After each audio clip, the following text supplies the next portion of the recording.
Apreciados hermanos, explico la palabra el domingo segundo después de Navidad, fiesta de la Epifanía del Señor. La palabra Epifanía proviene del griego epifaneia, que significa manifestación, aparición o revelación. Con este término designamos la manifestación de Jesús a la humanidad. La Iglesia celebra 3 Epifanías del Señor: a los Reyes Magos, a Juan Bautista en el Jordán y a sus discípulos cuando transformó el agua en vino en Caná de Galilea. Tanto la Navidad como la Epifanía tienen su origen en la fiesta pagana del culto al sol, llamada Natalis Solis Invicti, que se celebraba en todo el Imperio Romano. Esta fiesta también se llamaba Dies Natalis o Nativitas, que dio origen a nuestra palabra Navidad y que se celebraba durante el solsticio de invierno. Solsticio es una palabra que proviene del latín sol y del verbo sistere, que significa permanecer quieto. Así se denomina al tiempo en que la posición del sol en el firmamento se encuentra a la mayor distancia del ecuador y cuando parece que el sol se detiene por unos días, pero luego renace y comienza a brillar con mayor intensidad y los días comienzan a alargarse. El solsticio de invierno tiene lugar entre el 21 y el 22 de diciembre para el hemisferio norte y entre el 20 y el 21 de junio para el hemisferio sur. La fiesta del sol significaba el triunfo de la luz sobre las tinieblas, es decir, el sol invencible. Cuando Constantino, el emperador romano, se convirtió al cristianismo, cambió la celebración de la victoria del sol material por la victoria de la luz que ha venido del cielo, que es Cristo, que ilumina las tinieblas de nuestra mente y de nuestro corazón. Era fácil sustituir el simbolismo del sol por la persona de Cristo, porque en la Biblia se habla de él como la luz verdadera y como el sol de justicia. Zacarías en su himno dice: bendito sea Dios que nos ha visitado como un sol que nace de lo alto para iluminar a los que viven en tiniebla y en sombra de muerte y para guiar nuestros pasos por el camino de la paz. La fiesta de la Epifanía del Señor tiene su origen en la Iglesia Ortodoxa o de Oriente desde el siglo III a.C. y recibe el nombre de Hagia Phota, que significa Santa Luz. Se celebraba entre los miembros de la secta de los Basilidianos de Egipto, 13 días después del solsticio de invierno, es decir, entre el 5 y el 10 de enero. Para ellos el nacimiento de Cristo no ofrecía gran interés, lo importante era su bautismo en el Jordán, porque en él el Hijo de Dios se había unido al hombre Jesús, por tanto era el momento de su verdadero nacimiento divino.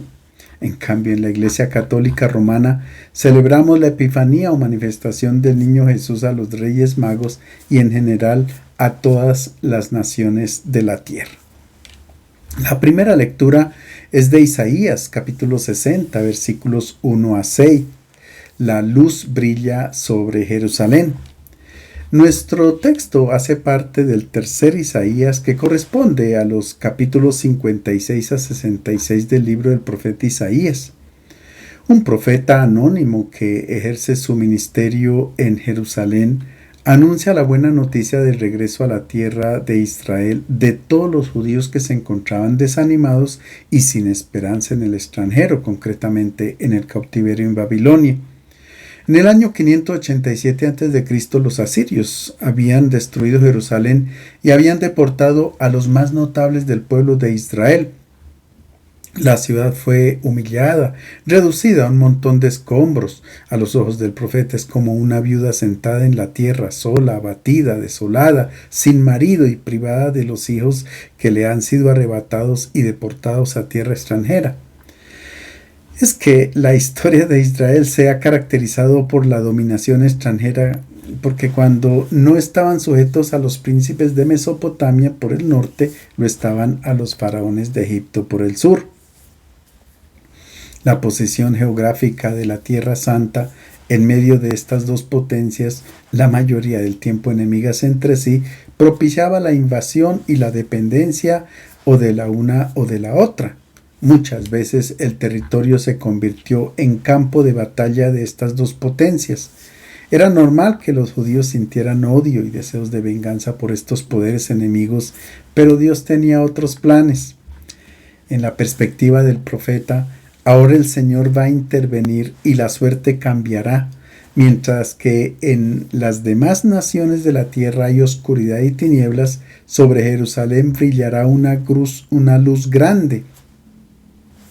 No solamente habrá una liberación para los judíos que se encuentran en el extranjero, sino que también para los pobres, los oprimidos, los débiles y los marginados de la ciudad. Todos los países de la tierra vendrán a Jerusalén con toda clase de dones y mercancías. Es más, en el capítulo 19 del libro del profeta Isaías se dice que un día los egipcios darán culto a Dios con los asirios. Aquel día Israel será mediador entre Egipto y Asiria. Estas son buenas noticias que producen alegría y esperanza. Levántate, brilla que llega tu luz, la gloria del Señor amanece sobre ti.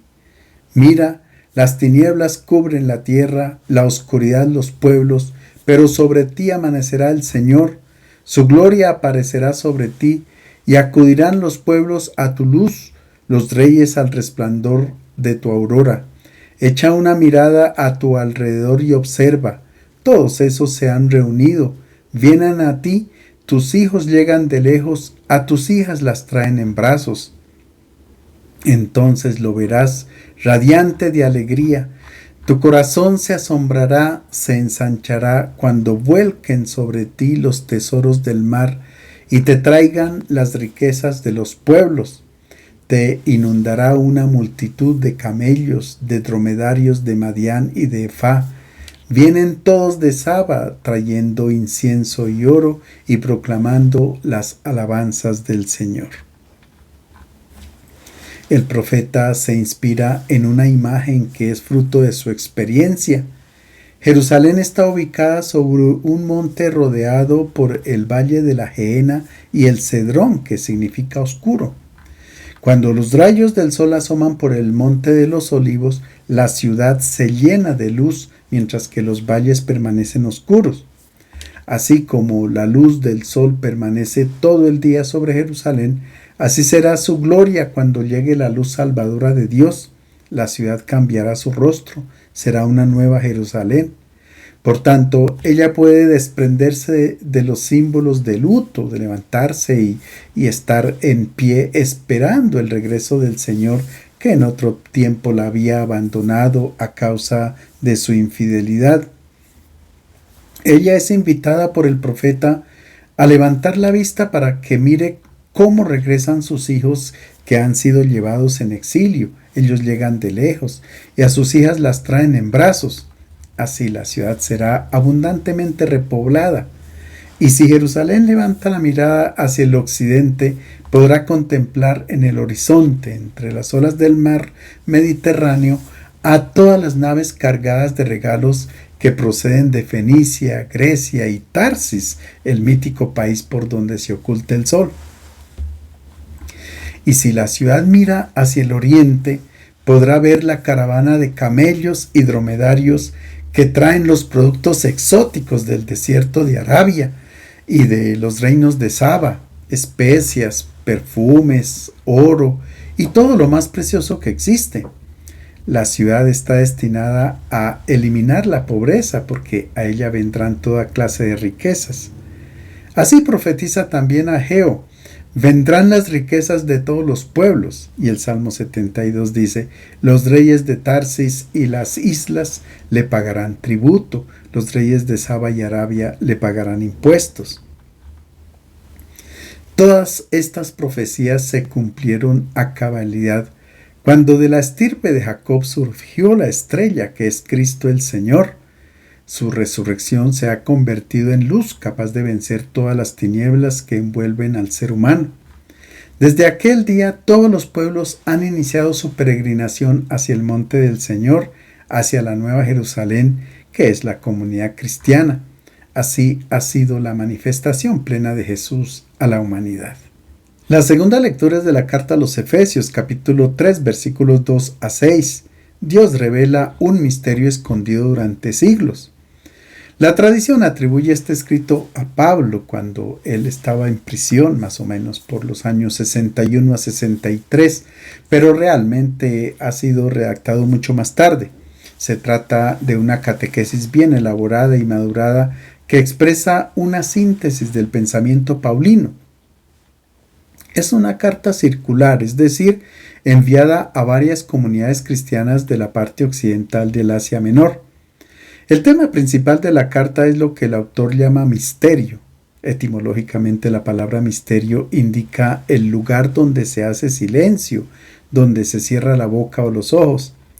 En Israel, la palabra misterio hacía referencia al proyecto de Dios sobre el mundo, proyecto secreto, inaccesible, por tener su origen en el cielo. Los seres humanos no podían tener acceso a este misterio porque los pensamientos de Dios son tan lejanos a los de los hombres como la distancia que hay entre el cielo y la tierra, dice Isaías. Para el autor de la carta a los Efesios, el misterio hace referencia al plan salvador de Dios, definido y elaborado desde siempre, escondido durante siglos, revelado y hecho realidad en Jesús de Nazaret, comunicado a los apóstoles y en los últimos tiempos hecho presente en el mundo por la Iglesia. Cristo lleva a cumplimiento el misterio cuando reconcilia a judíos y paganos formando un solo cuerpo que es la Iglesia. En nuestro texto se presenta a Pablo como el testigo del misterio. Hermanos, supongo que están informados de la gracia de Dios que me ha sido dispensada para provecho de ustedes.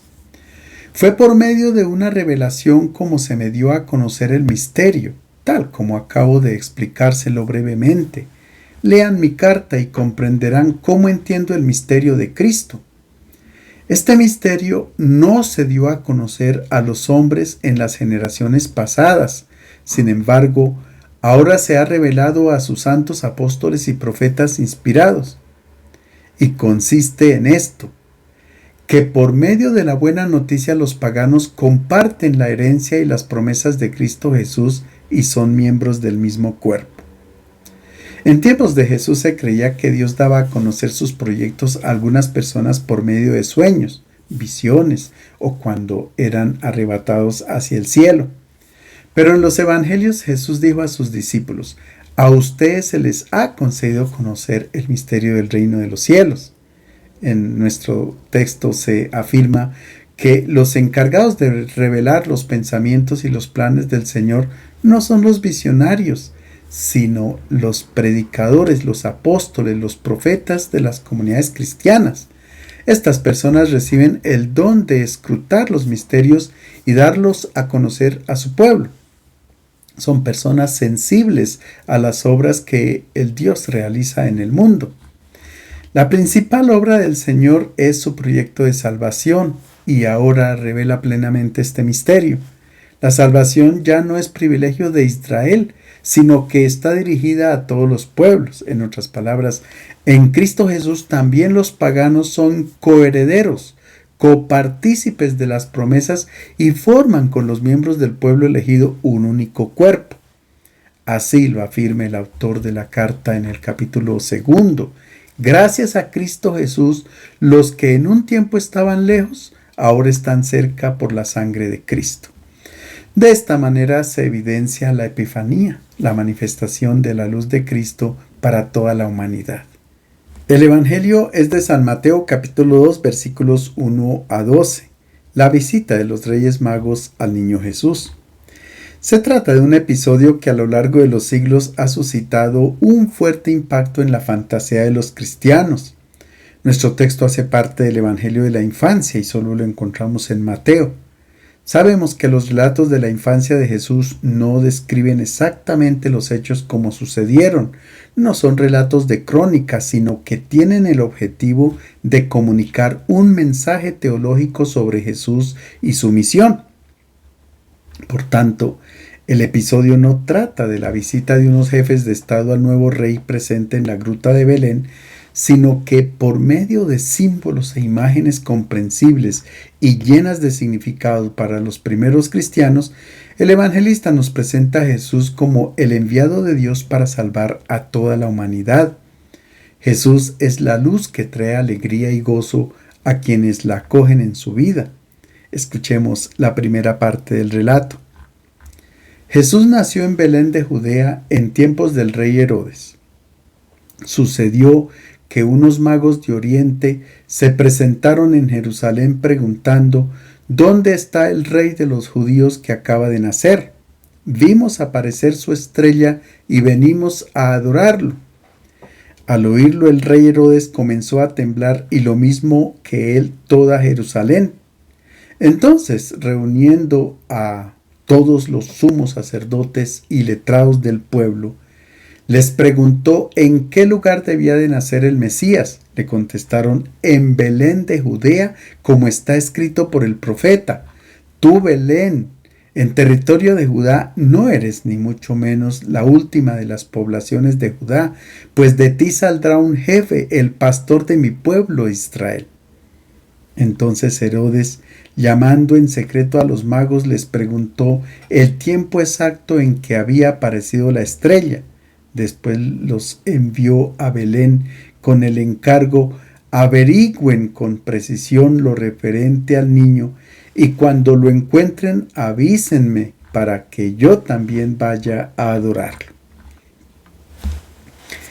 Este relato ha tenido mucha acogida en el arte cristiano, donde se recrea la escena y se utiliza para la catequesis. En las catacumbas de Roma, en la fachada de algunas tumbas, aparecen los Reyes Magos, incluso antes de la representación del Buen Pastor.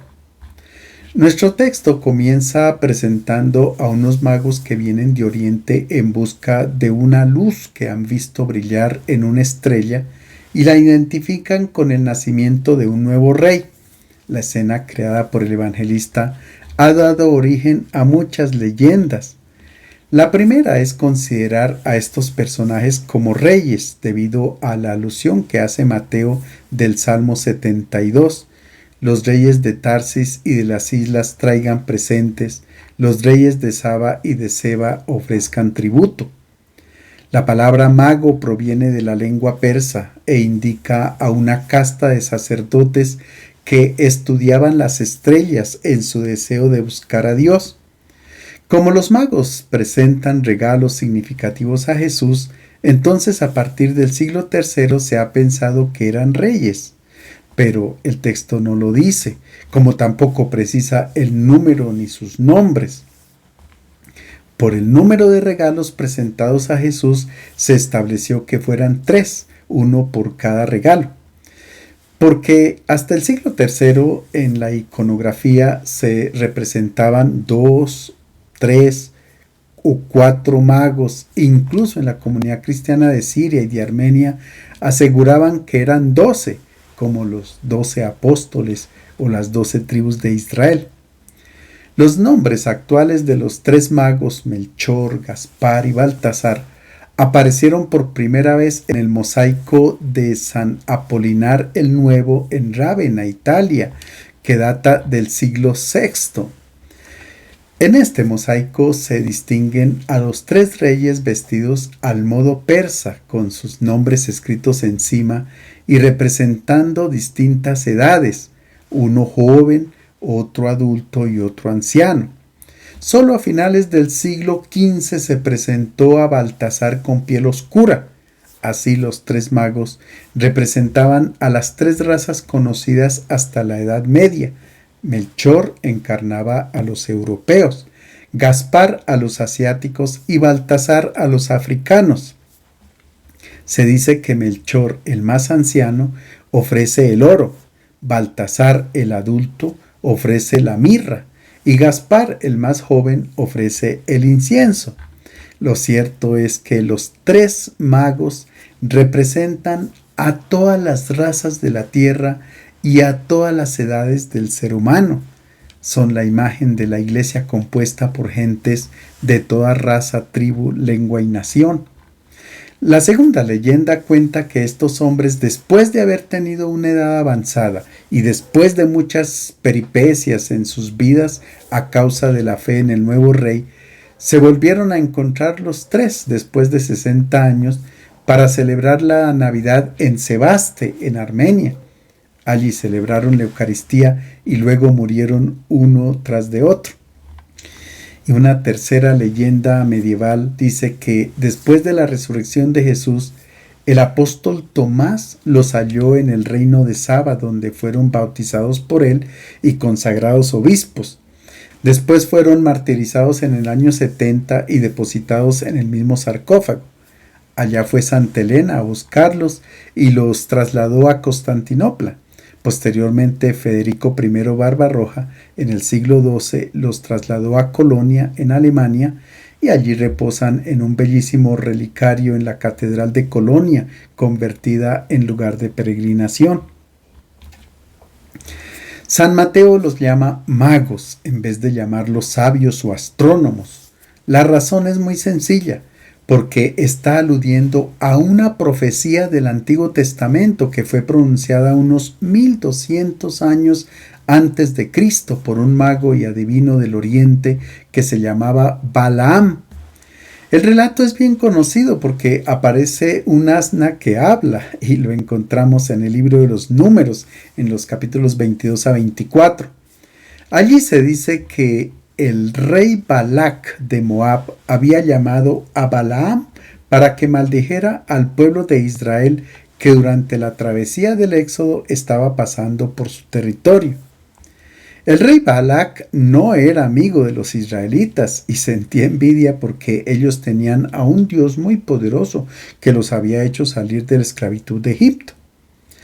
El rey Balac lleva al mago Balaam sobre un monte alto y le pide que hechice al pueblo de Israel, que pronuncie sobre ellos una maldición, pero paradójicamente, en vez de maldecirlos, resultaba bendiciéndolos. Entonces el rey de Moab cambia de sitio y lleva al sabio a otra montaña, pero allí sucedía lo mismo. Resultó contradictorio, porque el rey pagaba a Balaam para que maldijera al pueblo de Israel, pero él resultaba bendiciéndolo. A nosotros interesa el cuarto oráculo de este mago del Oriente. En primer lugar, crea un ambiente misterioso. Dice, oráculo del que escucha las palabras de Dios y conoce la sabiduría del Altísimo, del que ve la visión del Todopoderoso, caído pero con los ojos descubiertos. Y luego continúa con la profecía. Lo veo, pero no es un acontecimiento que sucederá ahora. Lo siento, pero no está aquí. Lo contemplo, pero no de cerca. Una estrella se levanta de la estirpe de Jacob. Se eleva un reino nacido en Israel. Un descendiente de Jacob dominará a sus enemigos. El autor hace referencia a una estrella que debía surgir de la dinastía de David y que en su momento hacía referencia al rey Josías. Mateo dice que los magos del Oriente han visto surgir la estrella de la dinastía de David, la que inicia un reino sin fin. Esa estrella es Cristo Jesús. Por tanto, la estrella de Belén no hay que buscarla en el firmamento, no es el cometa Halley, sino que está presente en la Sagrada Escritura. Mateo nos dice que los magos reconocieron en Jesús la estrella anunciada por Balaam. Esta es la estrella que se manifiesta desde el cielo y que ilumina a toda la humanidad. En nuestro texto aparecen unos personajes que reaccionaron contra la luz que es Cristo. El rey Herodes comenzó a temblar y lo mismo que él, toda Jerusalén. Mateo califica esta reacción con el verbo griego tarasein, que significa la agitación de las olas del mar. Es el mismo verbo que utiliza Flavio Josefo, el historiador judío, para la reacción del faraón y de todos los egipcios cuando supieron del nacimiento de Moisés, la llegada del liberador de los israelitas de la esclavitud de Egipto. Herodes el Grande tenía mucho miedo a perder el poder. Ya dentro de su misma familia había asesinado a unas 10 personas que habían intentado arrebatarle el reinado, entre ellos a 2 de sus hijos, Alejandro y Aristóbulo, en el año 7 a.C. Era muy normal que se asustara ante la llegada de un nuevo rey. Y con Herodes también se agita toda Jerusalén. El evangelista presenta una imagen negativa de la ciudad como envuelta en tinieblas, conservadora del mundo antiguo y de sus tradiciones, apegada a la religión del templo, que era un comercio con Dios. Jerusalén era poco receptiva a la nueva luz que presentaba una nueva forma de comprender a Dios y de relacionarse con Él. Mateo hace un fuerte contraste entre los gobernantes, los habitantes de Jerusalén y los paganos. Quienes habitan la ciudad están instalados en su posición y en su poder político y religioso. Son los reyes de este mundo los que dominan, incluso involucrando a Dios para que los proteja en su condición de poder y de dominio. Estos personajes no se mueven, son estáticos, codiciosos del poder y del tener. En cambio, a los magos los caracteriza la mirada hacia lo alto y no sobre los valores de este mundo. Ciertamente hay que tener los pies sobre la tierra, pero la mirada hacia el cielo. Es natural del ser humano interrogarse por su existencia, por el sentido de la vida y de su final. Los magos ven la luz y se ponen en movimiento. Su paganismo y su religión no los satisface. Buscan el nuevo reino, un reino distinto a los de este mundo. Van detrás de la estrella que no tiene ocaso. Es por esto por lo que son muy cercanos a nosotros y muchas veces nos identificamos con ellos. Mateo escogió a los magos como símbolo de todos los paganos que, antes que los mismos judíos, abrieron los ojos a la luz de Cristo. Realmente somos nosotros estos magos, y Mateo nos invita a asemejarnos a ellos, a que alcemos la mirada y nos dejemos iluminar por la luz del cielo que es Jesucristo. El reino que Jesús trae es el del servicio, no el del dominio, no es el del que se sienta en el trono, sino el que lava los pies de sus hermanos. El centro de nuestro relato está en el cumplimiento de la profecía anunciada por Miqueas y a la que hace referencia los sumos sacerdotes y letrados consultados por Herodes para saber el lugar de nacimiento del rey de los judíos. Ellos responden: en Belén de Judea, como está escrito por el profeta, tú, Belén, en territorio de Judá, no eres ni mucho menos la última de las poblaciones de Judá, pues de ti saldrá un jefe, el pastor de mi pueblo, Israel.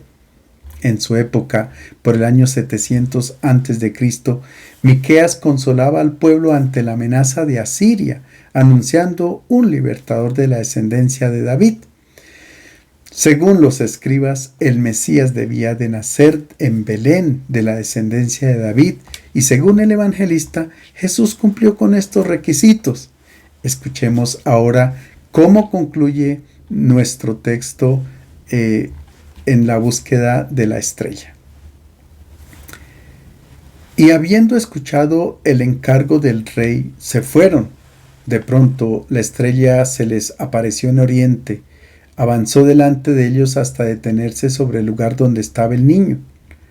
Al ver la estrella se llenaron de una inmensa alegría. Entraron en la casa, vieron al niño con su madre, María, y postrándose le adoraron.